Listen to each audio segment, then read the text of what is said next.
This rooster here was attacked by a predator 5 weeks ago and he survived.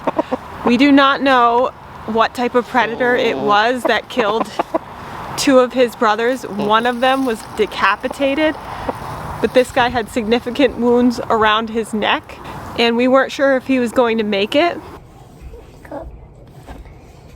I don't want you dying. You're fine. He lost a lot of blood, Mom. If he doesn't make it, I wish him a happy life in heaven. But thankfully, with some wound care and some rest and lots of hand feeding, he was able to recover. And it's been a long 5 weeks for him. He was completely off balance. He couldn't turn his head. He was very uncomfortable. We were very fortunate that his wounds never got infected. How we took care of him, we flushed out the wound with povidone iodine. So this we added to warm water to make it like a weak tea color, and we flushed out all the wounds. Yeah, he's got a big gaping wound on his neck. It's all open in here. Yeah, they got him. Something like bit him. Mm-hmm. It's both sides. Yep. So something grabbed his head. Yep. Got a wound here. It can't be a rooster. Oh, the back of his neck too. Yeah. Oh, this poor buddy. We made sure we cleaned out any debris, we dried it up well, and then we sprayed the wound with Blue Coat. This is a germicidal, fungicidal spray. It does leave like a bluish purple coloration, which is what you're seeing on the feathers here around his neck. But this stuff works so well to help as a wound dressing. And so using this, he didn't get any infections. We didn't have to use any antibiotics for him because this took care of all the bacteria, flushing it out and then spraying it with the Blue Coat. The longest part of the healing was healing up all of his neck muscles. He had a lot of difficulty with turning his head, and so it was a gradual process with those muscles getting stronger and stronger. So we were hand feeding him because he wasn't able to stretch down to eat the food and water, so we were bringing the food and water up to him. And that is basically how he survived, was that we were providing that for him. His balance and gait was completely off, and so we weren't sure if he had been shook when his neck was grabbed, but even that started to dissipate over time where he just started acting more and more normal.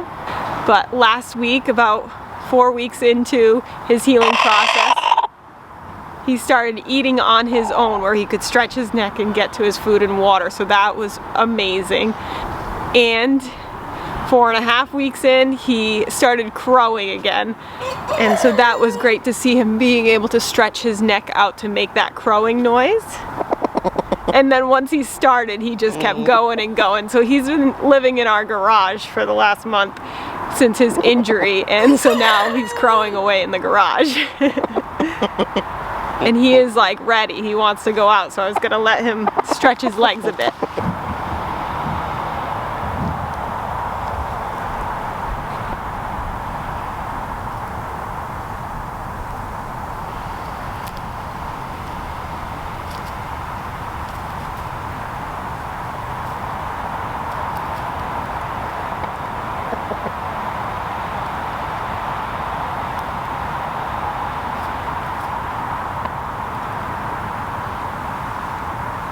He's still having some balance issues, but I think once he's getting out and about and not so confined inside the garage, I think he's going to get more and more steady in his movements.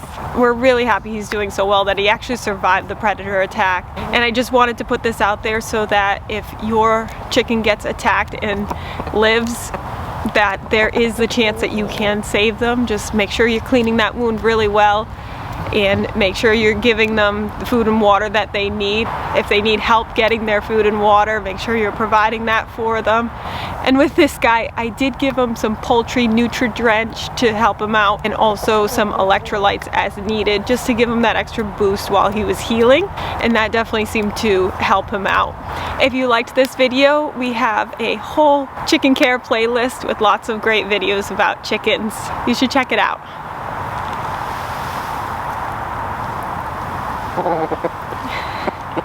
And if you haven't started your farm yet, what are you waiting for? Get your farm on.